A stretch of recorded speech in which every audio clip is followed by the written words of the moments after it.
नमस्कार दर्शक मित्रों, मैं आचार्य दुर्गा प्रसाद शास्त्री आप सभी का स्वागत करता हूं आपके YouTube चैनल में। यहां पर विविध प्रकार के वीडियो बनाते हैं और जिस पर राशिफल, आज का पंचांग और साथ ही में आपकी एक टिप रहती है जो आपके कमेंट बॉक्स में आई हो, या तो फिर आपको अगर हमारे नीचे दिए गए फ़ोन नंबर पर आपने संपर्क किया है तो वहाँ पर भी वो टिप्स जो आप पूछते हैं, जो सवाल पूछते हैं, उसी का उत्तर हम दिया करते हैं।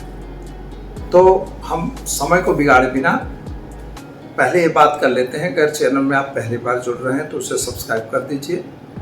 अगर वीडियो अच्छे लगते हैं तो लाइक करिए, अपने मित्रों में शेयर करिए और साथ ही में अपनी कमेंट यानी आपके सवाल या तो हमारे कोई सुझाव हैं तो आप निश्चित तौर पर हमें भेजिए। आपका सुझाव अवकार्य है।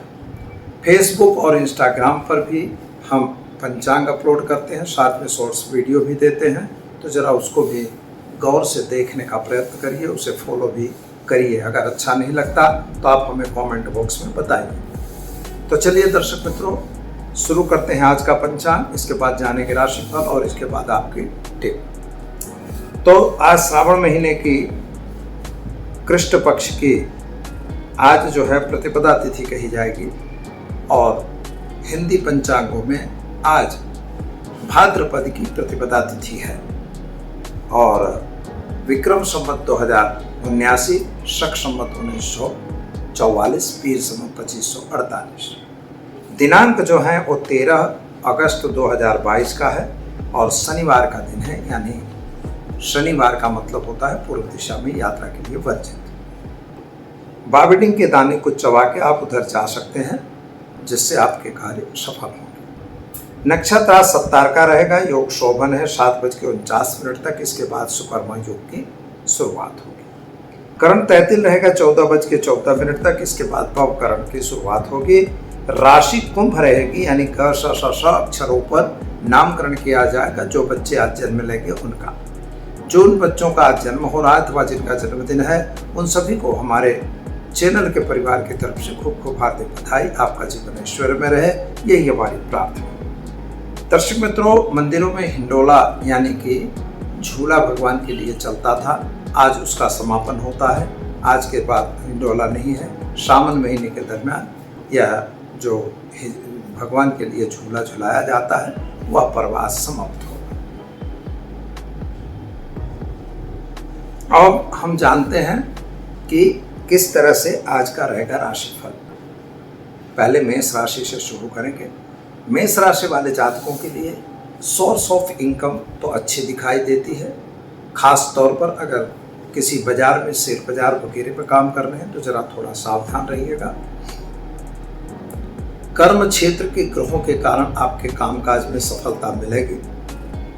पैसों का लेन देन करने से दूर रहना है। संतान संबंधी चिंताओं में राहत मिलेगी। छोटी बड़ी यात्रा पे आप जा सकते हैं। उपाय के तौर पर गरीब को भोजन कराना न भूलें। वृषभ राशि की बात करते हैं तो वृषभ राशि वाले जातकों के लिए सामान्य रूप से समय बढ़िया है। यात्रा वगैरह पे आप भी जा सकते हैं। नए कामों में आप जुड़ सकते हैं, कुछ नया काम कर सकते हैं। खास तौर पर नौकरी वगैरह पे प्रमोशन मिलेगा। व्यापारियों के लिए समय अच्छा है। संतान संबंधित चिंताओं में राहत मिलेगी। उपाय के तौर पर गाय को घास खिलाइए। दिन की शुरुआत करिए, आपका दिन बेहतर रहेगा। चलिए अब हम जानते हैं मिथुन राशि। कछख अक्षरों से जिनका नाम प्रारंभ होता है उनके लिए आपके ग्रह गोचर की स्थिति सामान्य अच्छी है। यात्रा वगैरह पे आपका जाना हो सकता है। नए व्यक्तियों की मुलाकात भी हो सकती है, पर जल्दबाजी का लिया हुआ निर्णय हमेशा नुकसानदेह होता है।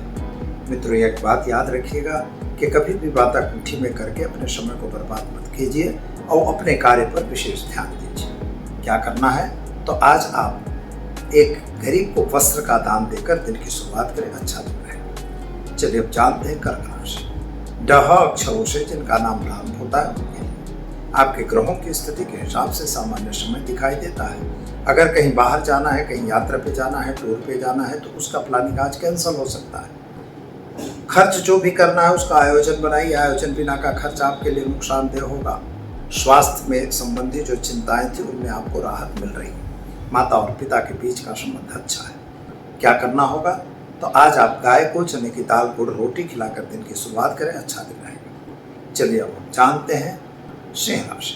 म और ट अक्षरों से जिनका नाम प्रारंभ होता है उनके लिए आपके ग्रहों की स्थिति सामान्य उत्तम है और उत्तमता की तरफ आप जा रहे हैं। नौकरी वगैरह में प्रमोशन या तो ट्रांसफर दोनों चीज हो सकती है। व्यापारियों के लिए थोड़ा सा समय कठिन है लेकिन फिर भी ठीक ही चल रहा है। कुटुंब और परिवार के साथ का तालमेल जो गड़बड़ था वह ठीक हो गया है। पैसों का लेन देन से जरा सावधान रहने की आवश्यकता है। शादी संबंधी की कुछ बातें होंगी। क्या करना है तो आज आपको एक गरीब को भोजन कराकर दिन की शुरुआत करें, अच्छा दिन रहेगा। चलिए अब जानते हैं कन्या राशि। पठाना अक्षरों से जिनका नाम प्रारंभ होता है उनके लिए आपके लिए समय तो सामान्य अच्छा है। इनकम, सोर्स ऑफ इनकम भी आपकी बढ़ रही है। कुछ छोटे बड़े लोगों के साथ की मुलाकातें आपको फल देंगी। व्यापारी हैं तो जरा साझेदारी में थोड़ी सी तकलीफ पड़ती दिखाई दे रही। विद्यार्थियों के लिए समय अच्छा है। विदेश यात्रा वगैरह में आपको लाभ होगा।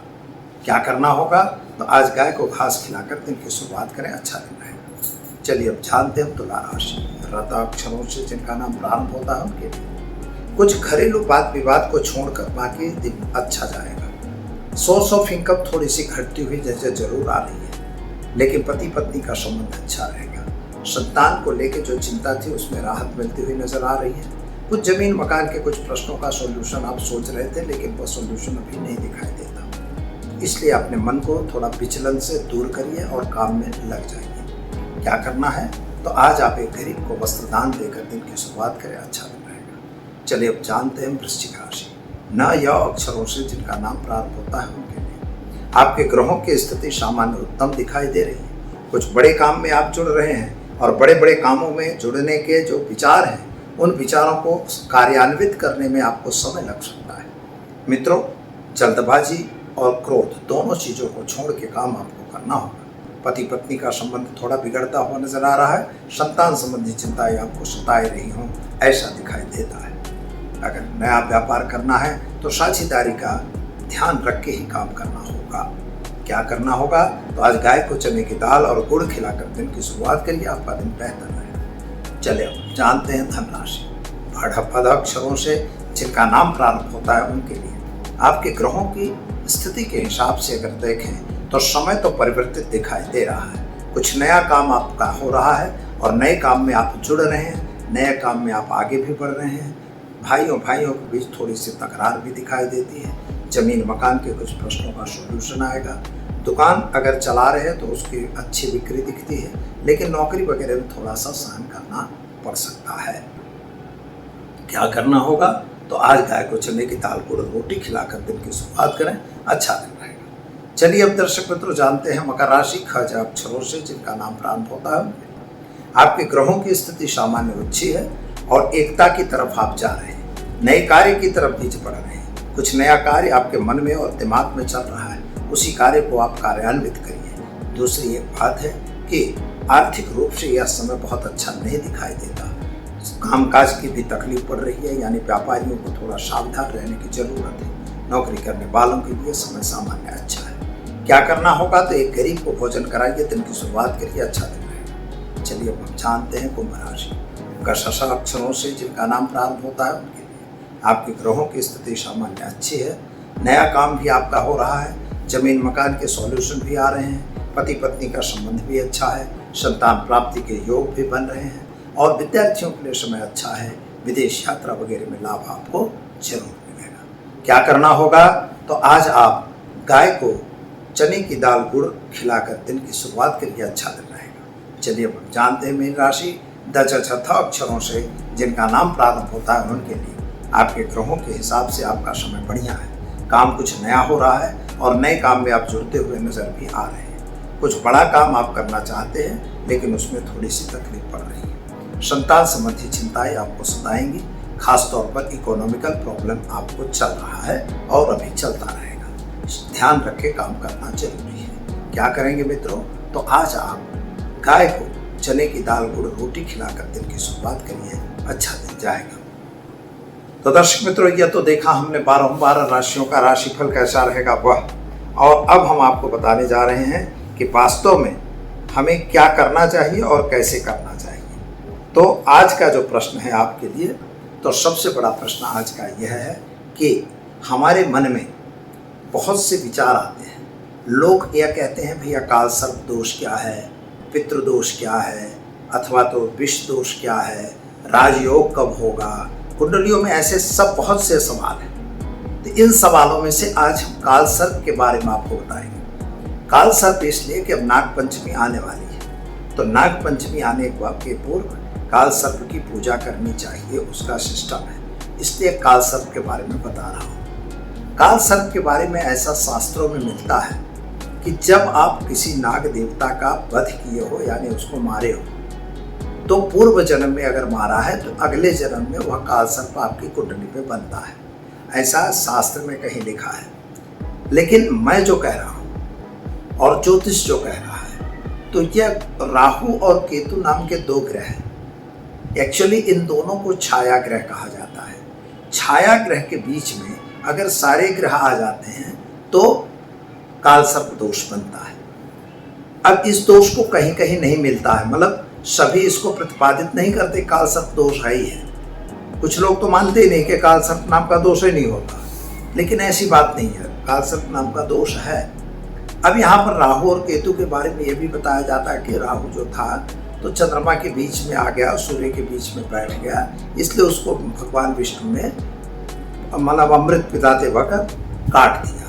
लेकिन उनको अमृत मिल गया, इसलिए उनको ग्रह की उपाधि मिल गई और वहाँ पड़े, भले नीच ग्रह हों कैसे ग्रहों पर वहाँ पड़े।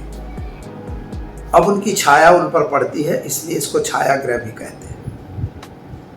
अब इसको हम दूसरी रीत से आपको समझाना चाहेंगे मित्रों कि राहु और केतु के बारे में अलग वीडियो बनाऊंगा मैं, लेकिन अभी मैं इसकी बात नहीं कर रहा हूँ। काल सर्प दोष जैसे प्रथम भाव में राहु है और 7वें भाव में अगर केतु है तो अनंत नाम का काल सर्प बनता है। ऐसे दूसरे भाव में राहु है, 8वें भाव में केतु है, तब भी काल सर्प बना, तो वासुकी नाम का काल सर्प बना। ऐसे अलग अलग उसके नाम दिए गए हैं। 12 प्रकार के काल सर्पों की बात होती है, जो 12 घर में राहु घूमता है, पुनः वापस जाके 12वें नंबर के घर पे आएगा। तो ऐसे केतु उसके सामने रहता है। तो ये जो छाया ग्रह है ये हमेशा वक्री रहते हैं, ये उल्टी चाल चलते हैं कुंडली में, ये सीधा कभी नहीं चलते हैं, उल्टे हैं तो उल्टी चाल चलते हैं। तो ऐसी स्थिति जब आपकी कुंडली में बनती है तो काल सर्प बनता है। अब काल सर्प का सबसे बड़ा दोष ये होता है कि जिस भाव से लेकर जिस भाव तक है, तो उसके जिस तरफ ग्रह है उन भावों को तो डैमेज नहीं करता है, लेकिन जिस भाव में ग्रह नहीं है उन भावों को डैमेज करेगा। जैसे संतान भाव खाली हुआ तो उसको डैमेज कर सकता है, पत्नी भाव खाली है उसको डैमेज करता है, बीमारी का भाव खाली है तो बीमारी को डैमेज करेगा, और जैसे अष्टम भाव खाली है तो पैसे मिलने वाले लोग सब आप उनकी सेवा करते रह जाओ, आपको कुछ नहीं मिलने वाला। साथ ही में 9वां नंबर पर अगर खाली है तो भाग्य भी टूटा फूटा होगा। कर्म का खाली है तो कर्म क्षेत्र की आपको तकलीफ होगी। कहने का तात्पर्य है कि जहाँ से जहाँ काल सर्प देखता है वहाँ पर तकलीफ रहती है। इसका सीधा सिंपल उपाय है मित्रों, अभी नाग पंचमी आएगी, जो अभी पंचमी के दिन है, उस दिन आपको केवल 2 सर्प बनाने हैं, नाग लेने हैं बाजार से, और उन दोनों नाग देवताओं को एक तांबे का पात्र लेना है, उसमें काला तिल भरना, दोनों नाग देवताओं को उसमें बैठाना, एक एक सुपारी दोनों के पास रख देना। इसके बाद उसको लाल पुष्प से उसकी पूजा करना। लाल पुष्प से पूजा करने के बाद आपको उसका क्या करना है, ले जाके नाग देवता के मंदिर में रखना है। एक श्रीफल भी उनमें मतलब तोड़ना है, और इसके बाद नारियल वगैरह तोड़ के और कुलेर वगैरह का भोग लगाया जाता है। ऐसा करके आप अपने काल सर्प दोष को शांत कर सकते हैं। तो दर्शक मित्रों, आपको वीडियो कैसा लगा? अगर अच्छा लगा तो आपको अगर वीडियो अच्छा लगा तो उसे लाइक करिए, शेयर करिए और कमेंट अवश्य करिए। दीजिए आचार्य दुर्गा प्रसाद शास्त्री को इजाजत। नमस्कार।